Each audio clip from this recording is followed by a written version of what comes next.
Atención que nos acompaña Fidel Santana, presidente del Frente Amplio.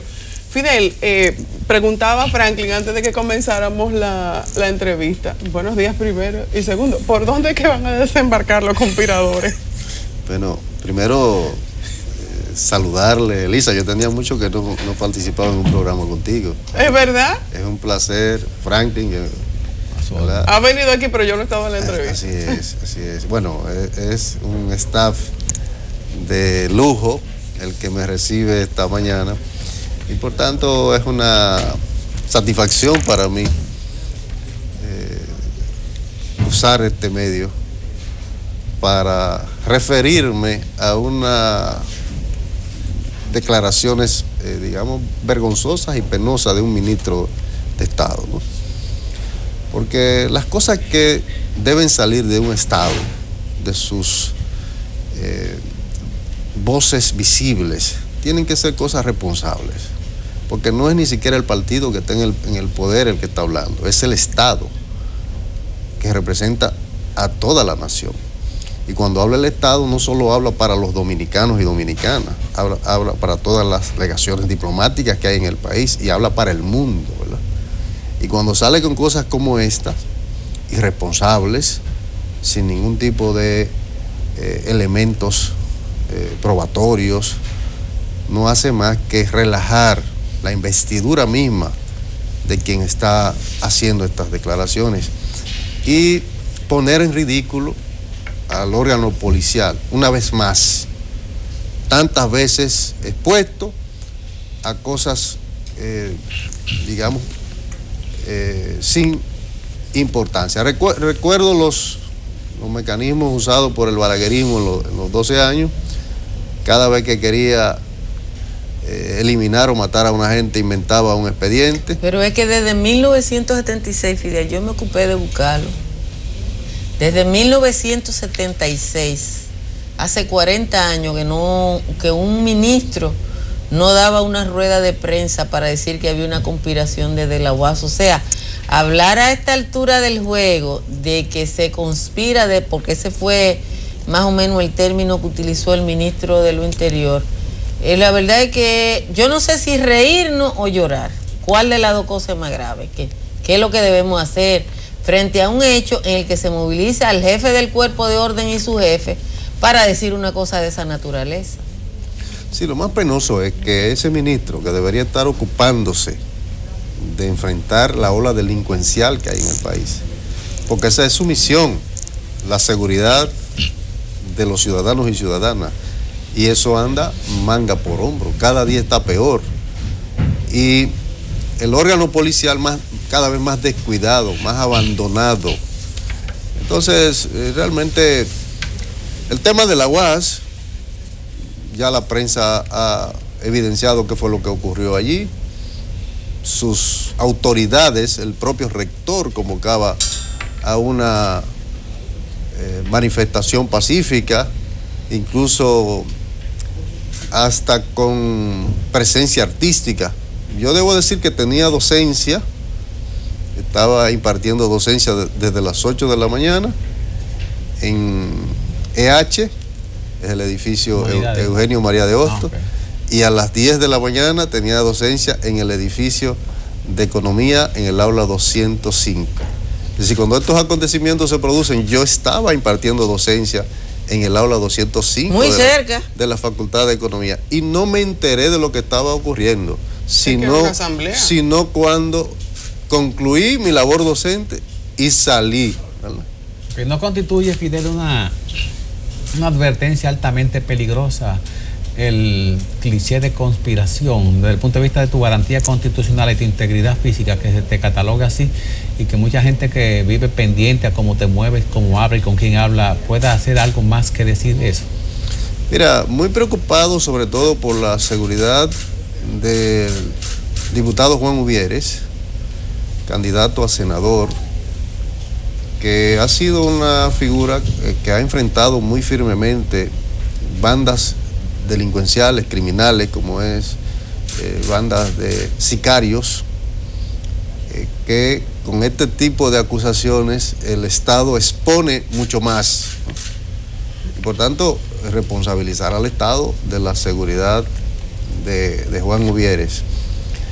En mi caso, yo me he visto envuelto durante toda mi vida en tantas cosas parecidas que eso no me quita el sueño, ¿no? Recuerdo la ocasión en que en el año 85 fui acusado de una conspiración con los macheteros de Puerto Rico y fui a dar a la cárcel, al Palacio de la Policía Nacional, con otros compañeros, en una supuesta conspiración para matar al entonces expresidente Balaguer, estaba fuera del poder, y al señor Peinado, y a no sé cuánta gente más, ¿no?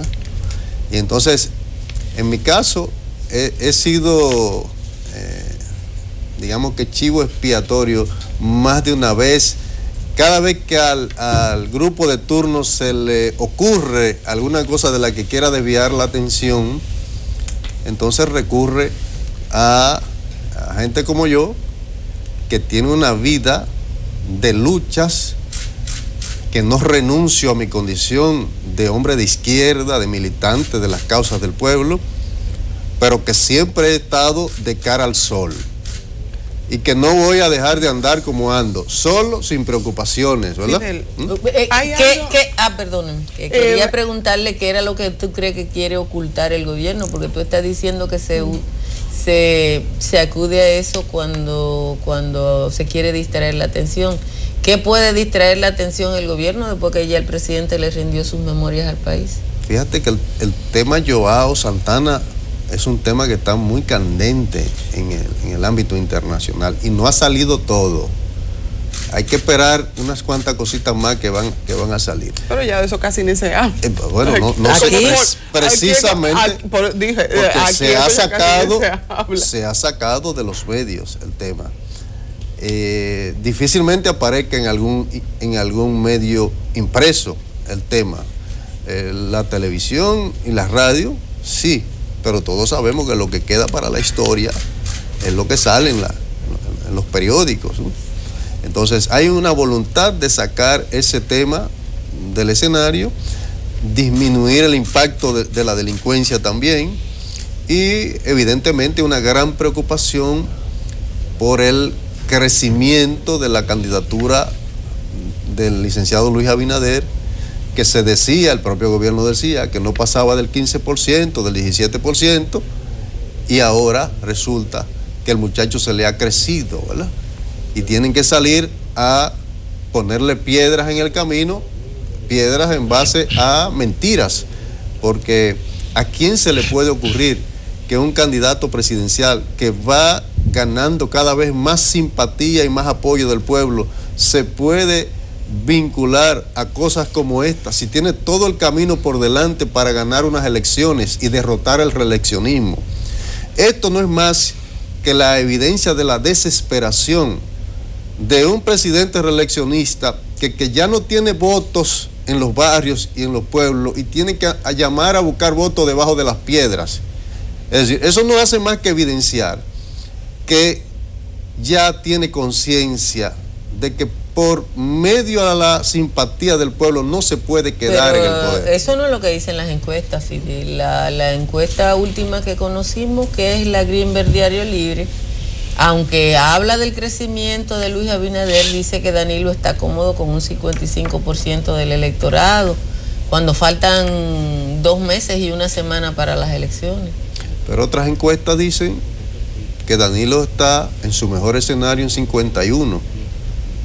Y que Luis Abinader ya ha sobrepasado el 41%. En definitiva, lo que sí es cierto en todas las encuestas que he visto, nadie puede desmentir que aquel que decía un 80% de respaldo de la población, en su peor escenario aparecía en la encuesta Gallup con 63%, ¿verdad? Sí. En el último trimestre del año pasado, hoy en su mejor escenario aparece con 55, ¿verdad? Nadie puede desmentir que viene cayendo en picada un presidente reeleccionista que no ha hecho nada para resolver los problemas del país. ¿Ustedes están apostando a una segunda vuelta electoral? No, nosotros estamos trabajando para que Luis Abinader gane en primera vuelta. Y para eso, evidentemente, estamos concluyendo el tema de las alianzas, el tema de las candidaturas, que le ha restado energía a la campaña, pero que resuelto ese tema, sin lugar a dudas, Luis Abinader en poco tiempo estará por encima del presidente reeleccionado. Pero Fidel, estamos hablando de poco tiempo y estamos hablando de, en el mejor escenario, de más de 10 puntos. Eso no sería extraño. Tiene que darse una coyuntura. Las últimas elecciones, las mismas elecciones en las que resultó electo Danilo Medina, el candidato opositor, que lo era el expresidente Hipólito Mejía, aparecía con más de 10 puntos por encima de Danilo. Siempre estuvo en más de 15, 20 puntos por encima. Y sin embargo, terminó Danilo Medina ganando las elecciones. Y lo está viendo el país y lo está además mostrando las encuestas. Ahí hubo una muy mala estrategia por parte del Partido Revolucionario Dominicano en aquel momento, que eligió mal al candidato. El candidato no era Leonel Fernández y hubo un déficit importante que se atribuyó precisamente al apoyo que en ese momento dio Leonel Fernández en la campaña de Danilo. Entonces es un tema. Todo eso es cierto. Como en este momento ha habido una estrategia equivocada de parte del gobierno de pretender frenar el crecimiento del candidato de la oposición, Luis Abinader, recurriendo a mentiras y recurriendo a inventos y recurriendo a manipulaciones de información. Eso se le va a revertir contra el propio gobierno. Decir que Luis Abinader no tiene propuesta es una mentira burda también. Porque si alguien está haciendo propuestas acá... No, y presentó un programa de gobierno con tiempo. Programa de gobierno, y sobre todas las áreas de gobierno hay propuestas. Y entonces, que respondan a la solicitud de un debate público. Okay. Que incluso las encuestas muestran que la inmensa mayoría del pueblo dominicano quiere un debate entre los candidatos. Okay. Que vengan a un debate con Luis Abinader a discutir las propuestas que tiene el candidato reeleccionista, que en 4 años no ha resuelto nada de lo que dice que puede resolver en 4 más, pero si tuvo ya 4 años para hacerlo, ¿por qué no lo resolvió? Las leyes de la dialéctica, no sé si se dan superadas por este proceso electoral, donde las alianzas parecen antihistóricas. Ver un sector del Partido Reformista, el Partido Reformista como franquicia, caravaneando y haciendo actividad electoral con un sector que se suponía tener un nivel de preparación y de madurez política, es difícil de aceptar. ¿Por qué así? Mire, lo difícil de aceptar es el reeleccionismo, es el continuismo de un modelo corruptor, que no ha hecho más que drenar los recursos públicos que deberían ir a la salud, a los hospitales, que deberían ir a la Universidad Autónoma de Santo Domingo, a enfrentar la delincuencia, a mejorar las condiciones de vida de los policías y militares. Pero allá en la arena, y escúchame que te interrumpa, en la arena de Santiago, en aquella actividad, oír aquí que Antún y ese sector del reformismo hablar de corrupción y de sanción a la corrupción es difícil de entender.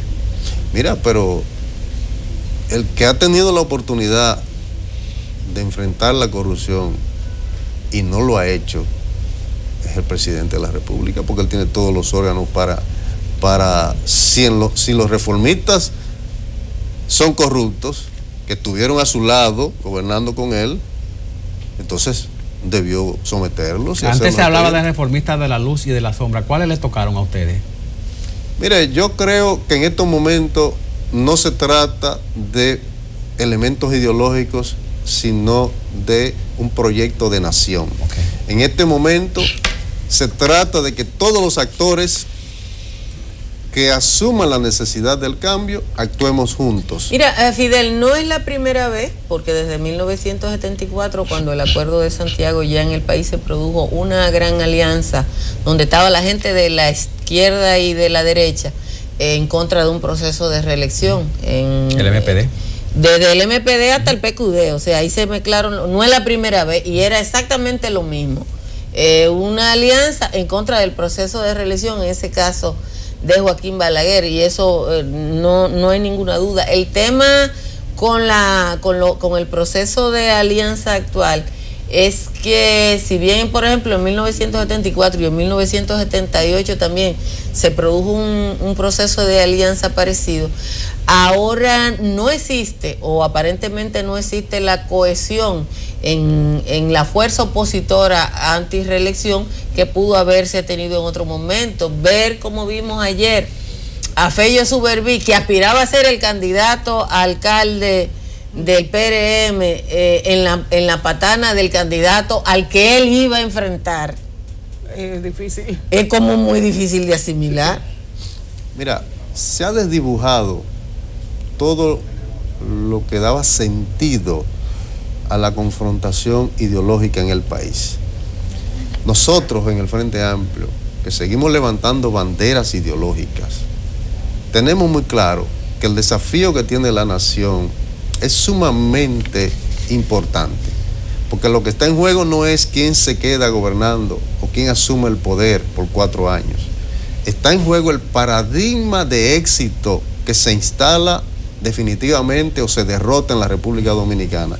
Si el éxito está basado en la corrupción, en la mentira, en la manipulación, en el soborno, en el irrespeto a la institucionalidad del país, en la compra de congresistas para cambiar una constitución bajo la cual se eligió ese presidente y él juró respetar y hacer respetar, el debilitamiento de las instituciones para imponer lo personal, o si se impone otro mecanismo de éxito, otra lógica de éxito, otro paradigma de éxito, basado en el esfuerzo, en el trabajo, en el estudio, en la superación colectiva.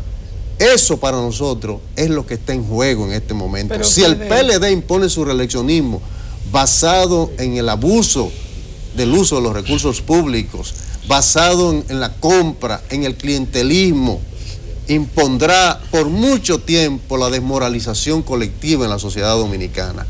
Y las energías que este pueblo necesita en estos momentos para zafarse de esos grandes males que le afectan serán sumamente afectadas si las fuerzas políticas y sociales no entendemos que en estos momentos lo que puede desatar en la República Dominicana un nuevo impulso democrático y de valores es precisamente derrotando esa lógica que impone el reeleccionismo. Pero tú sabes qué pasa, Fidel, y eso es en el asunto en el que no se entiende. Los reformistas fueron los que posibilitaron que el presidente Danilo Medina pudiera cambiar la Constitución de la República. Entonces, es un poco difícil entender el discurso por parte de Luis Abinader cuando se hace acompañar de un reformismo que no solo posibilitó que el presidente Danilo Medina fuera candidato ahora, sino que además no llegó a una alianza con el PLD porque no le ofrecieron lo que ellos querían. Entonces es un poco complicado entender que se puede promover un cambio con una persona que se posibilitaron eso. Quisiera que me respondiera, pero tenemos que ir a una pausa. Vamos a la pausa y enseguida volvemos.